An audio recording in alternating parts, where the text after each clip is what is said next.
Hey guys, good morning. कैसे हैं आप सब? My name is Jyoti and here I am going to teach you cell membrane and cell organelle. So welcome to my channel Vidyadan Academy. Like कीजिए, share कीजिए and don't forget to subscribe my channel.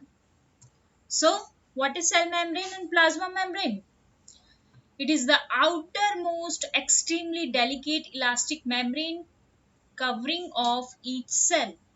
It separates the cytoplasm of cell from its environment. Plasma membrane is a living, selectively permeable membrane that regulates the movement of substances in and out of the cell. किसी भी cell की outer covering क्या होगी? Plasma membrane या cell membrane होगी जो कि selectively permeable means कुछ ही सेलेक्टिव आयंस या कुछ ही सेलेक्टिव सब्सटेंसेस का मूवमेंट होगा सेल के अंदर और बाहर. ठीक है. स्ट्रक्चर ऑफ प्लाज्मा मेम्ब्रेन की बात करते हैं तो the cell membrane is composed of lipid bilayer of phospholipid, यानी कि फॉस्फोलिपिड्स एंड ग्लोबुलर प्रोटीन्स क्या होते हैं प्लाज्मा मेम्ब्रेन में एम्बेडेड होते हैं. ठीक है. लिपिड बाइलेयर की बात करते हैं. The lipid is a phospholipid and each molecule has a polar head region and a non-polar tail region. यानी कि जो पोलर रीजन होगा, जो सेल का जो एक्स्ट्रा सेलुलर पार्ट होगा जिसे ईसीएम बोला जाता है, एक्स्ट्रा सेलुलर मैट्रिक्स, ये वाला पार्ट क्या होगा? हेड रीजन होगा. एंड द टेल होगा, ये टेल रीजन जो होगा साइटोप्लाज्म की ओर, ठीक है, उसे क्या बोला जाएगा? Non polar. ठीक है गाइस, नॉन पोलर क्या होगा? हाइड्रोफिलिक होगा. ये क्या होगा? Hydrophilic, right? And this one is hydrophobic, which means to water phobia, यानी कि water fearing. Hydrophobic.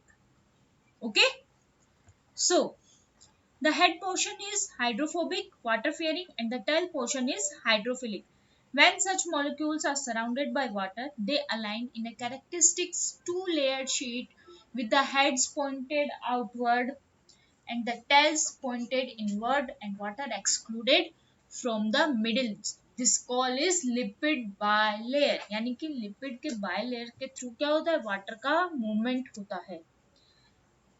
This layer is semi permeable, that is it allows only certain molecules to pass through, यानी कि कुछ ही certain molecules होंगे, कुछ ही certain molecules या ions जो होंगे वो क्या होंगे? सेल में इन और आउट करेंगे. ग्लाइकोलिपिड्स की बात करें तो glycolipid are present on cell membrane surfaces and they have a carbohydrate sugar chain attached to them. Glycolipids means carbohydrates present होगा. ठीक है, कार्बोहाइड्रेट क्या होगा? अटैच्ड होगा.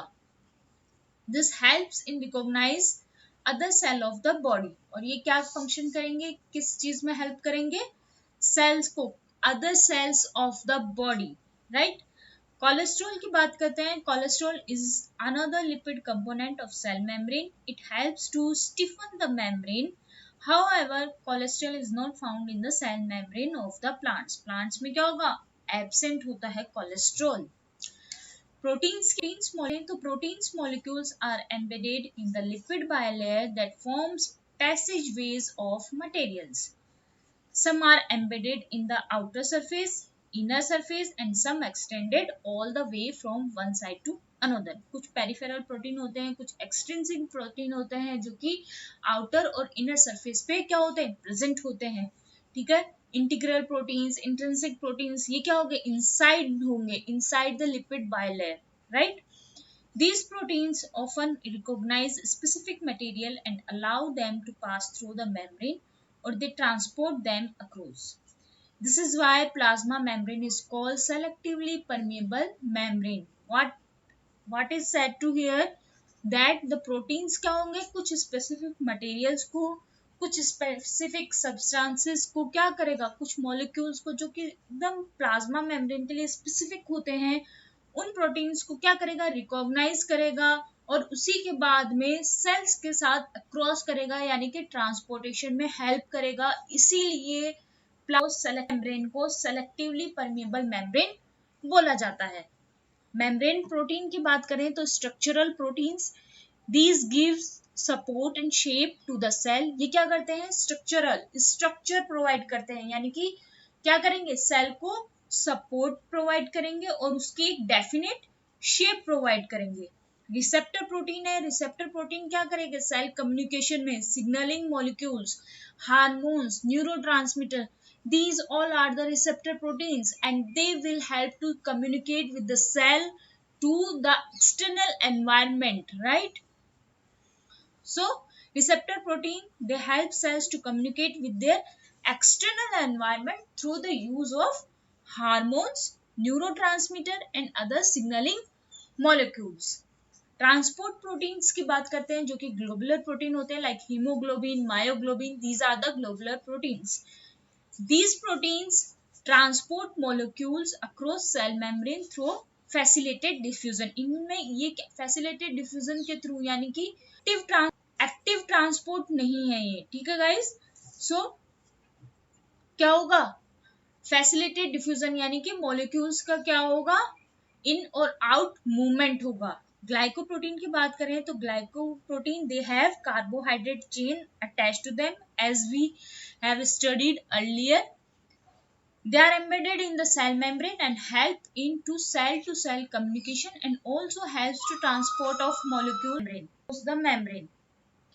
यानी कि ग्लाइकोप्रोटीन क्या करते हैं, कार्बोहाइड्रेट से अटैच्ड होंगे, कार्बोहाइड्रेट चेन से अटैच्ड होते हैं और क्या कर कम्युनिकेशन करते हैं और ट्रांसपोर्ट में हेल्प करते हैं. चैनल प्रोटीन्स की बात करें तो these proteins allow molecules of certain size to pass through the membrane. Channels बने हुए होते हैं, चैनल्स का एक पर्टिकुलर साइज होगा, चैनल्स होंगे, चैनल्स का एक पर्टिकुलर साइज होता है जिसके थ्रू क्या होता है, जिसके थ्रू आयंस का या मॉलिक्यूल्स का क्या होता है, मूवमेंट्स होता है, right.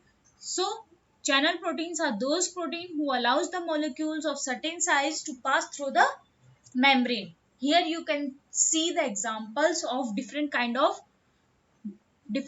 of transportation. This is called the intracellular joining, right? This is called the intracellular joining. This is enzymatic activity and this is transport of active transport and passive transport. Active transport क्या होता है guys, जब कोई भी चीज अपनी low concentration से क्या होती है, हाई कंसेंट्रेशन से लो कंसेंट्रेशन की हो जाती है, तो उसको बोला जाता है एक्टिव ट्रांसपोर्ट. और where is passive transport is called low to high concentration, ठीक है, विदाउट यूजिंग ऑफ एटीपी, ठीक है. एक्टिव एटीपी की रिक्वायरमेंट होती है. सेल टू सेल रिकॉग्निशन की बात करें, this is called cell to cell anchorage attachment. This is called the anchorage attachment, यानी कि किसी भी सेल का उसके साथ एनकरेज यानी कि अटैचमेंट होता है. Cell to cell attachment. Signal transduction, कोई भी सिग्नल आया जैसे कि hormones, neurotransmitter, these all are the example of signal transduction. Fluid mosaic की बात करते हैं तो the fluid mosaic model proposed by Singer and Nicolson, everybody knows, is widely accepted. So here you can see the diagram. Glycoprotein, carbohydrate, glycolipid, cholesterols are present, globular proteins. This is called the alpha helix protein. This is called the channel proteins. These are the peripheral proteins and these are the integral proteins. So according to this model, membrane are fluid and rather viscous like oil. Membranes are fluid and are rather viscous like oil. The molecules of the cell membrane are always in motion. So the phospholipid are able to drift across the membrane, changing places with their neighbor. Proteins both in and on the membrane form a mosaic. यानी कि proteins क्या करते हैं, जो कि बाहर और जो प्रोटीन्स सेल के सरफेस पे एम्बेडेड होते हैं वो क्या बनाते हैं, मोजाइक बनाते हैं, जो कि फ्लोटिंग में फॉस्फोलिपिड के फ्लोटिंग में हेल्प करता है. Because of this scientist call the modern view of membrane structure that is fluid mosaic model. Mosaic of protein in the cell membrane is constantly changing, right? So functions की बात करते हैं, cell membrane के functions क्या होते हैं, तो definitely provides the shape of the cell. It functions as a mechanical barrier between external and internal environment of the cell. यानी कि क्या फंक्शन होगा, एक मैकेनिकल बैरियर क्या प्रोवाइड करता है, जो कि एक्सटर्नल और इंटरनल एनवायरनमेंट, सेल के जो बीच में एनवायरनमेंट को एक्सटर्नल और इंटरनल में क्या करेगा, बैरियर प्रोवाइड करेगा। अदरवाइज सब कुछ मिक्सअप हो जाएगा, कोई बैरियर नहीं रहेगा, कोई डिस्टिंग्विश नहीं रहेगा, कोई सेपरेशन नहीं होगा किसी भी चीज में, और फिर क्या होगी, सेल प्रॉपरली फंक्शन नहीं कर पाएगी। Thus, it protects the intracellular, right, intracellular organelles from outside the environment. So, क्या करता है, प्रोवाइड क्या करेगा, इंट्रासेलुलर ऑर्गेनल को क्या करेगा, प्रोटेक्शन प्रोवाइड करता है outside the environment. It selectively allows the molecules to move in and out of the cell. Gases such as carbon dioxide, oxygen pass through the diffusion. Gases का obviously gases का movement कैसे होता है, diffusion के through होता है, जिसमें कोई energy की requirement नहीं होती है. So it is called the passive transport, right? While other some molecules such as sugar pass through a process called passive transport, long such as sodium or potassium are transported through a process called active transport. और sodium और potassium ions का movement जो होता है वो ATP के through होता है, यानी कि एटीपी का यूटिलाइजेशन होता है. This is called the active transport and it is called क्या, movement of water molecules through the membrane takes place by osmosis, and this is called the osmosis. It can also engulf or expel substances in and out of the cell through endocytosis or exocytosis respectively. Endocytosis is the process through which cells take in extracellular substances. Endocytosis represent both phagocytosis, ingestion of whole food, and pinocytosis, ingestion of water. Phagocytosis means food यानी कि food का injection हो रहा है, पूरे food का injection हो रहा है. This is called endocytosis. And pinocytosis means water का क्या हो रहा है, इंजेक्शन हो रहा है. ठीक है. It establishes communication between cells, और क्या करता है, सेल के बीच में कम्युनिकेशन प्रोवाइड करता है. कौन, सेल मेम्ब्रेन का फंक्शन है ये. ट्रांसपोर्ट अक्रॉस द मेम्ब्रेन की बात करते हैं. सो passive transport, the transport of substances across the plasma membrane without expenditure of energy is known as passive transport. यानी कि जिसमें एटीपी का यूज नहीं होता, जिसमें एनर्जी का यूज नहीं होता, which is called passive transport. It is of two types: diffusion, the process of movement of substances from the region of higher water concentration to the region of lower concentration, so as the spread of substances uniformly in the given space is known as diffusion. The process does not require energy. यानी कि अपनी water की क्या, high concentration से low concentration की तरफ जाना क्या होगा, डिफ्यूजन. ऑस्मोसिस की बात करें तो it is defined as the diffusion of water from region of higher concentration to region of lower concentration across the semi-permeable membrane. The kind of movement is along concentration gradient. This is no expenditure of energy, right? यानी कि क्या होगा, अपनी high concentration से low concentration में जा रहा है, but with the help of semi permeable membrane. और क्या होगा, एक कंसेंट्रेशन ग्रेडियंट डेवलप हो जाता है, जैसे कि वोल्टेज आप जिसको बोल सकते हो, कंसेंट्रेशन का ग्रेडियंट डेवलप हो जाना. ठीक है. और जिसमें एनर्जी का एक्सपेंडिचर नहीं हो रहा है. प्लीज नोट इट कि एक्सपेंडिचर नहीं हो रहा है एनर्जी का. This is called the osmosis. Here you can see the diagram. Diffusion through lipid bilayer अपनी high concentration से low concentration की तरफ जा रहा है, high concentration से low concentration की ओर आ रहा है, means diffusion, right? और facilitated diffusion is also similar like this, right? And here is the active transport, यानी कि अपनी low concentration से high concentration की ओर जा रहा है with the help of ATP, with the help of energy, right guys? So we are discussing about the cell wall. What is the cell wall? Here you can see the diagram. Cell wall is rigid, non-living covering present outside the plasma membrane in plant cells. Animal cells lack a cell wall. Fungi such as mushroom and yeast also have cell wall, but these are made of chitin, जो कि क्या होता है, chitin के बने होते हैं. Here you can see the diagram. This is called the middle lamella, and this is primary cell wall, and this is plasma membrane. Here are soluble proteins are present in plasma membrane. Here is microfibril, cellulose microfibril. Pectin is also present here, and hemicellulose is also present in the primary cell wall.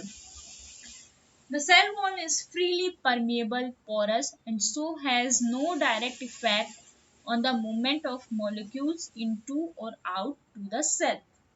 Right? The rigidity of their cell walls helps both to support and protect the plant. Plant cell walls are two types, primary cell wall and secondary cell wall. Here you can see guys that cell wall का function क्या है. Cell wall एक तो freely permeable है, porous structure है, जिसका molecules पे कोई भी direct effect नहीं है. उसका कोई भी कंट्रोल नहीं होता है मॉलिक्यूल्स के मूवमेंट पे कि सेल का मॉलिक्यूल्स का इन और आउट कैसे मूवमेंट हो रहा है. दूसरा, सेल वॉल क्या कर रहा है, सपोर्ट कर रहा है और प्रोटेक्शन प्रोवाइड कर रहा है किसको, प्लांट को. प्राइमरी सेल्यूलोज सेल वॉल की बात करें, while a plant cell is being formed, a middle lamella made up of calcium pectate, यानी कि मिडिल लैमेला किसका बना होता है, कैल्शियम पैक्टेट का बना होता है, is formed and the cellulose cell wall develops between the middle lamella and the cell membrane. As the cell expands in length, more cellulose is added, enlarging the cell wall. When the cell reaches full size, a secondary cell wall may form. और क्या होगा, जब cell अपनी shape को gain कर लेगा, अपने पूरी फुल साइज में आएगा, तो क्या होगा, सेल वॉल का सेकेंडरी सेल वॉल क्या होगा, फॉर्म करेगा. जब सेल्यूलोज ऐड हो जाएगा, किसमें, सेल्यूलोज ऐड होके किसी भी सेल के जब लेंथ होगी, एक्सपेंड करेगी, तो उसमें सेल्यूलोज ऐड होगा. After added it will forms its definite shape. ठीक है, इसकी एक डेफिनेट शेप बन जाएगी, मैच्योर हो जाएगा. मैच्योर होने के बाद में क्या होगा, सेकेंडरी सेल वॉल में कन्वर्ट होगा. ठीक है, it will be convert into secondary cell wall. Right guys, तो सेकेंडरी सेल वॉल किसकी बनी होती है, लिग्निफाइड होता है.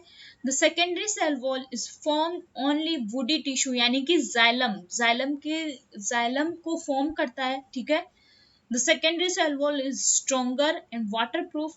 Once a secondary cell can grow no more it is dead, यानी कि क्या होगा, सेल जब ग्रो नहीं कर पाएगी तो वो क्या होगी, डेड हो जाएगी. The middle lamella is layer mainly of calcium pectate. It holds or glues the different neighboring cells together. The cell wall and the middle lamella may be transferred by plasmodesmata which connect the cytoplasm of neighboring cells. यानी कि दो sales के बीच में, दो cell का जब movement होता है, आयंस का या सब्सटेंसेस का मूवमेंट होता है, तो किसके थ्रू होता है, प्लाज्मोडेस्मेटा के through. Right guys, you can see further that how the plasmodesmata have the functions in the role of transportation. Phloem loading कैसे होती है एक प्लांट में, ठीक है ना, फ्लोएम लोडिंग अनलोडिंग, प्लाज्मोडेस्मेटा का क्या उसमें रोल होता है, you will see in the next session. Functions की बात करते हैं तो being rigid it gives definite shape to the cells, it provides mechanical strength to the plants, it protects the cell against mechanical injury and pathogens. यानी कि कोई भी अगर इंजरी हो जाती है प्लांट में तो उसको क्या करती है, उसको हील करता है, या फिर सेल वॉल क्या करता है, उसको प्रोटेक्शन प्रोवाइड करता है पैथोजन से भी और मैकेनिकल इंजरी से भी. It freely allows the passage of water and other chemicals into and out of the cells. Cell wall helps the plant cell to withstand a lot of variation in the surrounding environment. Cell wall prevents the bursting of cell on endosmosis as it is quite thick and rigid and helical strength of plant. Right, plant को क्या करता है, strength provide करता है. Endosmosis क्या करेगा, cell wall क्या करती है, जो एंडोस्मोसिस हो जाता है, ब्रस्टिंग हो जाती है सेल की, उससे क्या करता है, प्रिवेंट करता है. ठीक है, this is why it is a thick layer और रिजिड होता है और प्लांट को स्ट्रेंथ प्रोवाइड करता है. Here we are discussing about the cytoplasm. Cytoplasm क्या होता है? Cytoplasm occupies the major part of the cell.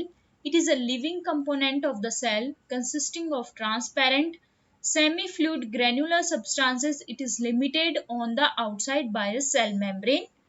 What is the main component of cytoplasm? Water. Obviously, water. Water is the main component of the cytoplasm. Cytoplasm has two major parts. One is cytosol. Cytosol is the fluid part of cytoplasm. It can exist in two states, plasma sol and plasma gel. So क्या होता है plasma sol और plasma gel, उसकी बात करते हैं. तो plasma gel is present below the plasma membrane and is called ectoplast. क्या बोला जाता है उसको? एक्टोप्लाज्म. यानी कि प्लाज्मा जेल जो होगा वो प्लाज्मा मेम्ब्रेन के बिलो, ये प्लाज्मा मेम्ब्रेन है और यहाँ पे क्या होगा, plasma gel which is called ectoplast. Right, and plasma sol की बात करें is known endoplast. Cytosol is viscous and contains a number of substances like water, ions, enzymes, vitamins, carbohydrates, lipids and protein. All major biochemical reaction takes place in cytoplasm. Plasma sol जो होगा वो plasma membrane के अंदर की तरफ, right, this is called endoplast. Right, cytosol क्या होगा, viscous होगा और कंटेन्स क्या होगा, साइटोसोल क्या होगा, विस्कस होगा और इसमें बहुत सारे क्या होंगे, सब्सटेंसेस प्रेजेंट होंगे जैसे कि water, ions, enzymes, vitamins, carbohydrates, lipids and protein. And सारे के सारे बायोकेमिकल रिएक्शंस कहाँ कहाँ पर होते हैं, कहाँ पे पाए जाते हैं, साइटोप्लाज्म में ही. सारी most of the biochemical reaction are present in the cytoplasm. So cytosol और organelles मिलके क्या बनाते हैं, साइटोप्लाज्म. साइटोप्लाज्मिक स्ट्रीमिंग और साइक्लोसिस की बात करें तो it is a vital movement that takes place in the cytoplasmic matrix of eukaryotic cells. It takes parts in movement of organelles inside the cell like chloroplast in relation to light intensity, distribution of substances in the cells, distribution of food vacuoles as in amoeba and paramecium. As you have noted that amoeba and paramecium have food vacuoles, right? Formation of pseudopodia in WBC and amoeba.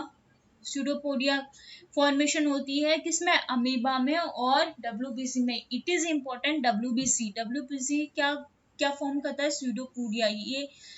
ये एक important point है, right, in human.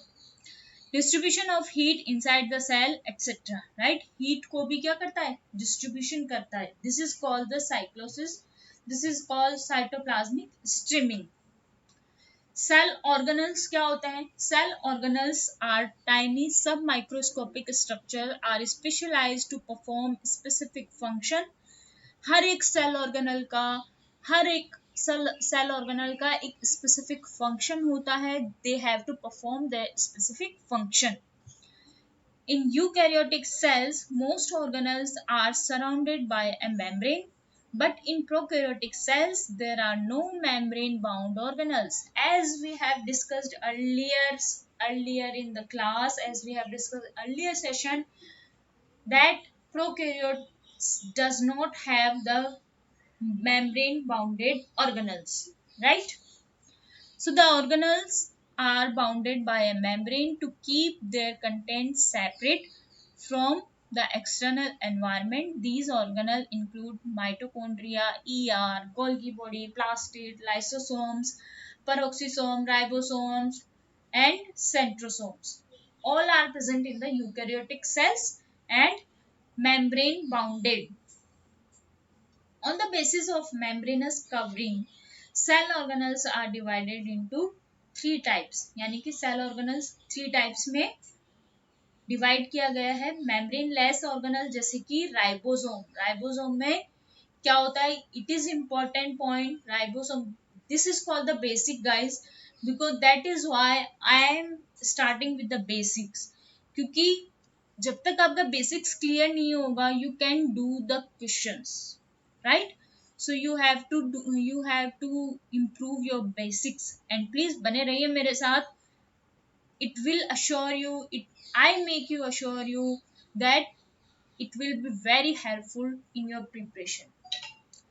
Single membrane bound organelles की बात करें तो example जैसे कि ER, Golgi body, lysosome and vacuoles are single membrane bounded. And double membrane organelles की बात करें तो mitochondria and plastids, right? So endomembrane system की बात करें तो the endomembrane system is the grouping of some membrane organelles as their function are coordinated. It includes ER, Golgi complex, lysosomes, and vacuoles. The function of the mitochondria, chloroplast, and peroxisomes are not coordinated with the above component. Hence, these are not considered as part of endomembrane system. It means endomembrane system में कौन कौन include होगा? ER, Golgi complex, lysosome, and vacuoles. These four are involved in endomembrane system, right guys?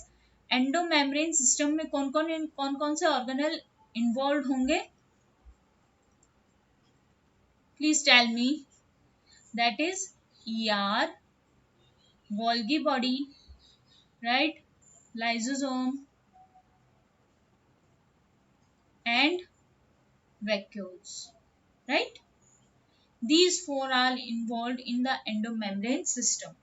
Rest of these are not included in the endomembrane system because they have different kind of components, right? So I hope you like my video. Channel को like कीजिएगा, share कीजिएगा and don't forget to subscribe my channel. Press the bell icon so you get the notifications of my video. And thank you so much guys. Stay home, stay safe. मिलते हैं अगले session में with the cell organelle endoplasmic reticulum.